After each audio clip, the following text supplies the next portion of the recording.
ఇదే పెద్ద మనిషిని చంద్రబాబు నాయుడు గారిని ఈ వేదికపై నుంచి బాబు పేరు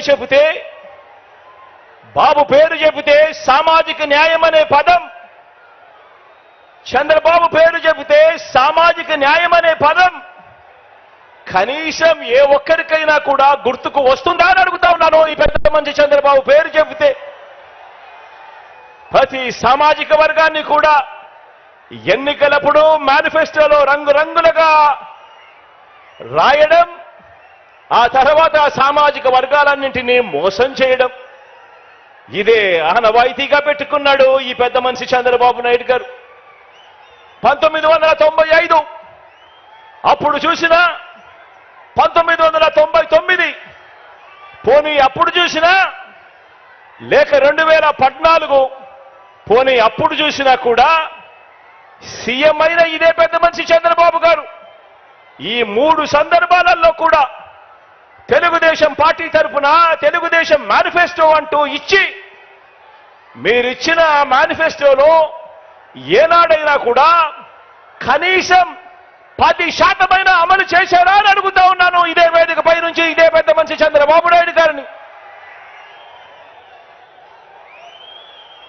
గతం ప్రజలకు గుర్తుండదు అన్న నమ్మకంతో ఇప్పుడు మరోసారి అలాంటి అబద్ధాలు, అలాంటి మోసాలు, మరో మేనిఫెస్టో పట్టుకొని బంగారు కడియం ఇస్తానని ఊబులోకి దింపి మనుషులను తినేసే కథ ఆ పులి మాదిరిగా ఈరోజు ఎర చూపిస్తా ఉన్నాడు ఈ పెద్ద మనిషి చంద్రబాబు నాయుడు గారు.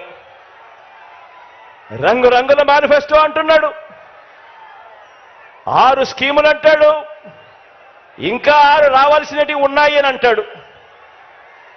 రంగురంగుల మేనిఫెస్టోతో మళ్ళీ మోసం చేసేందుకు బయలుదేరాడు ఈ పెద్ద మనిషి. నిజంగా చంద్రబాబు నాయుడు గారి మనస్తత్వం ఎలాంటిది అనంటే, చేసేది ఎలాగో మోసమే కాబట్టి అబద్ధాలు చెప్పేటప్పుడు బాబు దారిద్ర్యం ఎందుకు అన్నది బాబు నైజం.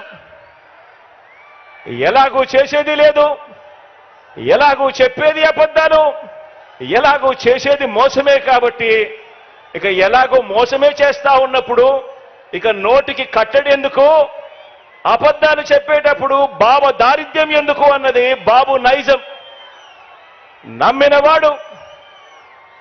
నమ్మినవాడు మునుగుతాడు, నమ్మించిన వాడు దోచుకోగలుగుతాడు అన్నది బాబు సిద్ధాంతం. ఆలోచన చేయమని అడుగుతా ఉన్నాను. చంద్రబాబు నాయుడు గారు 3 సార్లు ముఖ్యమంత్రి అయ్యాడు, 3 సార్లు తాను మేనిఫెస్టోను ప్రవేశపెట్టాడు. ఎన్నికలకు ముందు ప్రజలకు ఫలానిది చేస్తాను అని చెప్పి రంగురంగుల కాగితాలతో ఆశ పెట్టాడు. పెట్టిన తర్వాత ప్రతి సందర్భంలోనూ కూడా తాను చేసింది మోసం. ఆ దగ కళ్ళ ఎదుటే కనిపిస్తా ఉంది. కాబట్టే చంద్రబాబు వాగ్దానాలన్నీ మోసాలేనని, ఏనాడు అమలు చేయలేదన్న నిజాన్ని ఇంటింటికి వెళ్ళి కూడా, ఇక్కడున్న ప్రతి కార్యకర్త ఇంటింటికి వెళ్ళి కూడా చెప్పాలి. చంద్రబాబు నాయుడు గారిని, ఆయన అబద్ధాల్ని నమ్మకండి అని ప్రతి ఇంటికి వెళ్ళి చెప్పాలి.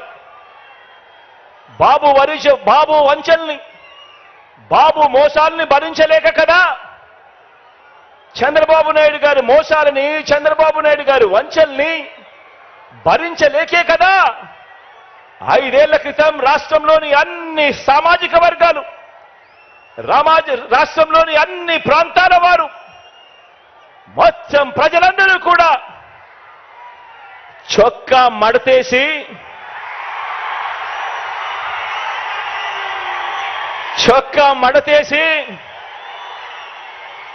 బాబుకున్న కుర్చీలను కూడా మడిచి చీపుళ్లతో ఊడ్చి వారి పార్టీని శాసనసభలో 102 నుంచి 23కు తగ్గించారు కదా అని అడుగుతా ఉన్నాను. అదే పని మరోసారి చేయడానికి చొక్కాలు మడత వేయడానికి సిద్ధంగా